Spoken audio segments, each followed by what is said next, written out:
근 1, 2년간 엔터테인먼트 산업에서 한류 수출을 주도한 황금알을 낳는 거위는 아무래도 방탄소년단 BTS가 아닐까 싶습니다. 9만석 규모의 웸블리 스타디움 포함 해외 투어 전성 매진, 뮤직비디오 유튜브 조회수는 무려 10억 뷰를 달성하는 등 정말 한국 가수로서는 유례없는 세계적 성공을 거뒀다고 해도 과언이 아닌데요. 자, 이렇게 방탄소년단으로 엄청난 성공을 거둔 빅히트 엔터테인먼트가 최근 매출액 805억에 달하는 엔터회사 플레디스를 인수합병하더니 5월 28일에는 상장 예비심사 청구서를 한국거래소에 제출한 걸로 알려졌습니다. 전문가들은 빅히트 엔터의 9월에서 10월경 상장 이후 시가총액을 3에서 5조 정도를 평가했는데요.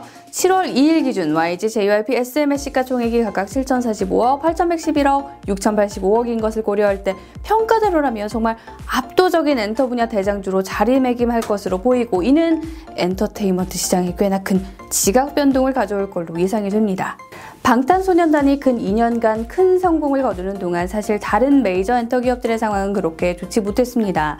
대표적으로 YG 엔터테인먼트의 큰 파일을 담당하고 있던 빅뱅 멤버가 소위 버닝썬 논란에 휘말려 불구속 기소가 되면서 2019년 1월 4일 기준 48,900원이었던 YG의 주가가 1년도 채 되지 않아서 2만 원 선 밑으로 급격하게 하락했었고요.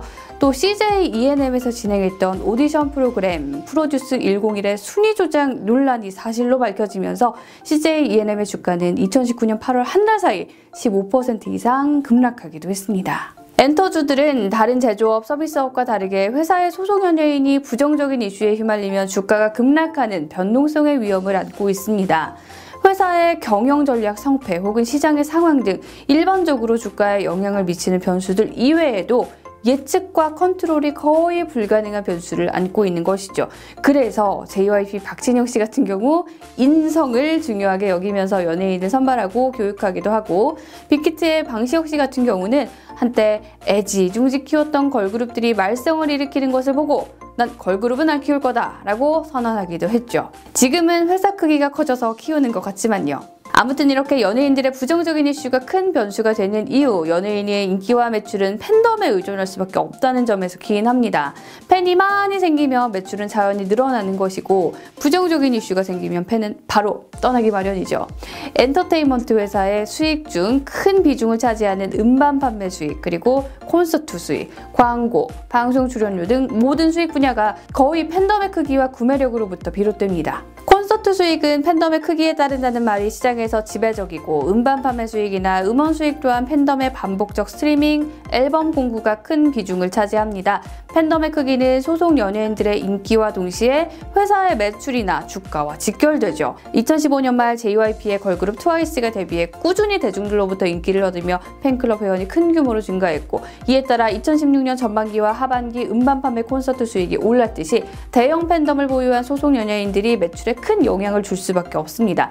때문에 엔터 회사들은 소속 연예인들의 마케팅과 이미지 관리에 정말 심혈을 기울일 수밖에 없고요. 이런 부분이 타격을 입으면 매출 하락에도 직격탄을 맞는 겁니다. 자, 이렇게 팬덤에 좌지우지 된다는 무서운 부분을 갖고 있는 엔터 회사들의 새로운 부정적 변수가 생겼습니다. 바로 코로나인데요. JYP 엔터의 2017에서 2019년도 전체 매출의 약 10에서 13%를 콘서트 부문이 차지하고 있고, YG 엔터에서도 2019년 콘서트 관련 매출이 전체 매출의 8% 정도로 콘서트 수익은 연예기획사 매출에서 굉장히 중요한 부분입니다. 하지만 코로나19로 인해 현재 기획사들의 전반기 예정됐던 콘서트나 투어 대부분이 취소된 상황이고요. 각 회사들의 전기 콘서트 매출 부문은 꽤나 큰 타격을 받았을 걸로 예상됩니다. YG와 JYP 2020년 1분기 보고서를 보더라도 YG는 2019년 1분기와 비교해 콘서트 전체 수익이 약 90억에서 20억대로 하락했고요. JYP는 국내 콘서트 수익이 없습니다.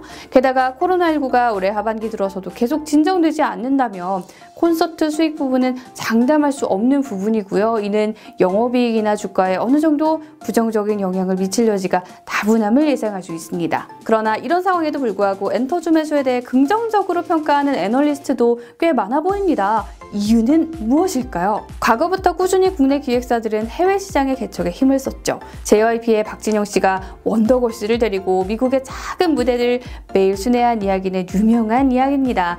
이때는 이렇게 힘들었지만 유튜브 같은 글로벌 매체가 등장하면서 싸이 강남스타일, BTS 등이 연달아 터지면서 해외에서의 K-팝 위상을 꾸준히 증가시켰고요.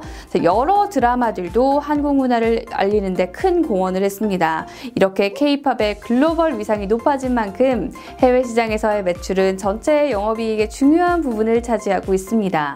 2019년 빅히트의 매출에서 국내 비중은 25%, 아시아 22%, 북미는 29%를 차지했습니다. 온라인이나 기타 매출을 함께 고려했을 때 매출의 절반 이상이 해외 시장에서 비롯됐다고 할 수 있죠. 2020년 상반기 음반 공부를 보더라도 중국 팬클럽 비중이 적게는 20%에서 많게는 70~80%까지 차지하는 경우가 있고요. 소위 중국의 큰손 중에는 특정 가수의 음반을 혼자서 무려 3억 원 상당을 구매하는 경우도 있었습니다. 해외 자본의 규모가 아무래도 국내보다 큰 경우도 많다 보니 빅히트뿐만 아니라 타 엔터 기업도 마찬가지로 해외 시장에 신경을 쓸 수밖에 없죠. 이런 상황이 2018년부터 지속된 BTS의 어마어마한 해외 시장 성공과 맞물려서 전체 파이의 크기를 엄청나게 키워놓는 바람에 다른 기획사들에게까지 긍정적인 영향을 미치게 됩니다. 정리하자면 BTS의 성장과 빅히트의 영업 호황이 다른 엔터 회사들의 영업 실적에 긍정적 영향을 주는 이른바 낙수 효과가 나타났다고 분석할 수 있는 겁니다. 국내 시장만 바라보던 2010년대 초반만 하더라도 각 엔터 3사의 매출은 SM의 경우 864억, YG 447억, JYP는 216억 정도였는데요. 2010년대 이후 3사의 해외 시장 개척 이래로 JYP 해외 영업 실적이 3년 만에 약 100억에서 300억으로 3배 정도 뛰는 등의 성공을 거두면서 3사 매출이 2017년 SM 3,654억, YG 3,499억, JYP 1,022억으로 성장을 했고요. 시총 또한 3사 총합 1조 4천억이 2011년의 기록이었는데요. 2017년 2조 3천억으로 불어났습니다. 자, 이런 흐름에 최근 방탄소년단의 성공으로 인한 시장 확대가 더 호재로 작용했고요. 2018년 BTS의 글로벌 흥행 이후 K-팝이 가능성이 있구나 이렇게 가능성을 본 콜롬비아 레코드 같은 미국 회사들이 우리나라 그룹들과 다양한 매니지먼트 및 음악 유통 계약을 맺었죠. 일단 현지 프로모션을 하고 컴백을 하면 거의 모든 그룹이 앨범 판매량에서 성장을 확인했을 정도니 해외 시장에서의 앨범 성공에 방탄소년단이 어느 정도 영향을 미쳤다고 볼 수 있을 것 같습니다. 자, 실제 음반 분야 대형 아티스트 아이즈원, 트와이스, 백현 등의 최근 컴백에서 이들의 앨범 판매량이 전 앨범 대비 20%에서 최대 200% 가까이 증가했어요. 코로나19로 팬미팅도 불가능해서 판매량 유지가 쉽지 않은 상황에서 말이죠. 콘서트 매출도 기대가 됩니다. BTS가 성장한 이래로 많은 그룹들이 해외 투어를 나서고 있죠. 앞서 말씀드렸듯이 BTS의 해외 투어 매진 등 K-팝 콘서트가 수익성이 충분히 있구나 인지한 해외 시장에 국내 대형 아티스트들뿐 아니라 신인이나 인디 아티스트들도 유럽과 북미 투어를 나서고 있고요.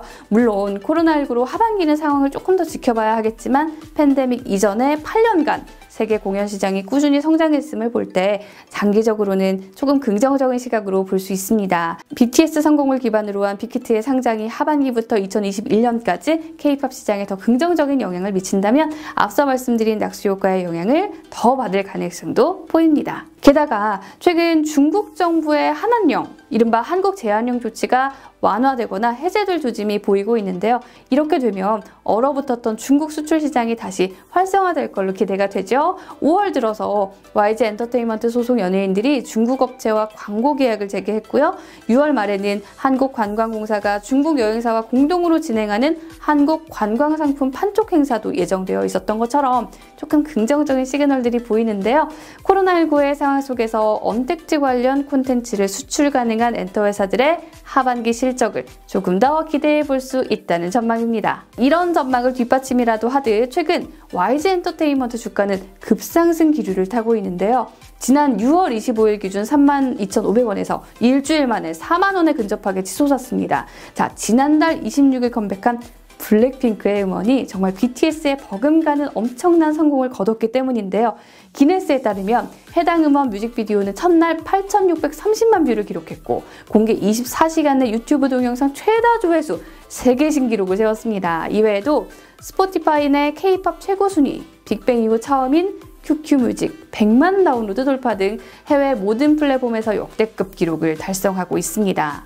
코로나 악재의 상황 속에서 이뤄냈다는 점, 그리고 정규 앨범 공개가 아닌 선공개 싱글이라는 점을 고려하면 더욱더 대단한 성과가 아닐 수 없죠. 8월 이후 정규 앨범 발매까지 된다면 YG의 주가는 얼마나 더 변동될지 관심이 쏠립니다. 자, 이렇게 특정 소수 그룹이 세계적 인기를 얻으면서 유입된 K-팝 팬덤이 다른 그룹과 음악에도 관심을 주고요. 동반 성장하는 글로벌화와 맞물려 시너지를 발휘한 게 바로 유튜브나 V앱과 같은 플랫폼의 큰 성장입니다.